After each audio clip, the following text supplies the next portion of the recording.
modeling. That's some good modeling. Yeah. That's the start, right? Dude, how come some of the nicest guys in Hollywood are the badass killers? How do you know I'm one of the nicest guys in Hollywood? I think you're pretty cool. Yeah. All right, fair enough. It's just, I think it's part of the play, right? It's part of the theatrics. It's part of the reason you get into it is I like myself. I'm a pretty good guy. But to be able to say and do things that you can't in real life because you know they are wrong, because you know there's consequences to those, you don't want to shame your family and all those things, you get to play that out. It's a release. It's why my buddy Tim Busfield, who you've known from Field of Dreams and a bunch of other stuff, he was a teacher at up in Michigan at a university. And he was like, hey, if any of you guys, if any of you teachers out there, if any of you have these kids who are restless and you can't control them, you can't do this, you need an outlet.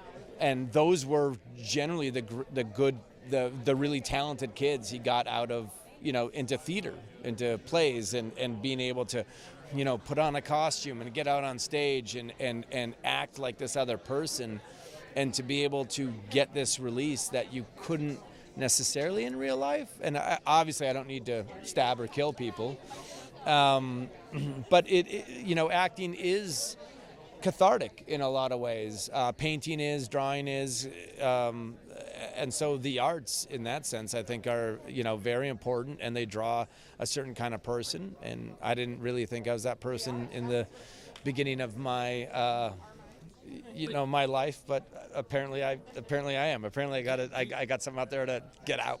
You morphed into this psycho killer in such a cool way. It made me watch. I gave the film I'm going to give this film 15 minutes. I'm like, if it's good or not. I saw it today. Fair enough. And I was like, you're a good killer. You're a psycho killer. I like you. You were like, you're ominous. You just brought this whole killerness to it. Well, part of that is simply the writing. It was there. I knew where I was going to go and where I had to go, and where, the arc is really important. And it was an arc that made sense to me. It was an arc that I could see in my mind. And it was something that required a lot of work. Obviously, I don't have those, I don't have kind of, what do you call it? I don't have those,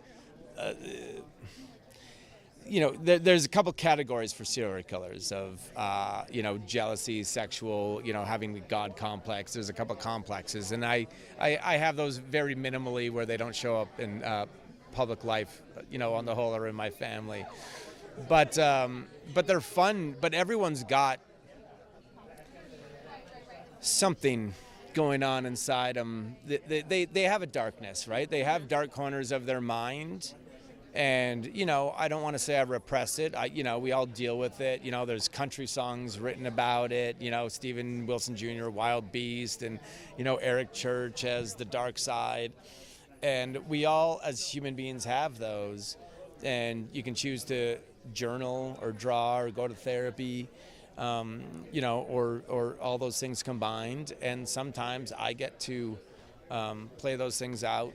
Not that this isn't my dark thoughts, but I get to express an anger and a frustration with whatever that is, with the world or myself or other places in kind of a character like that. And so, that adds to it, and you do your research. And so it becomes fun in an odd way. Here's my compliment to you. We're closing it out with this.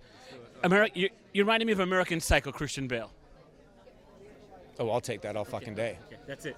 That's who you are. That's what you did. I appreciate it. You're a good psycho. Thank you. From psycho to psycho.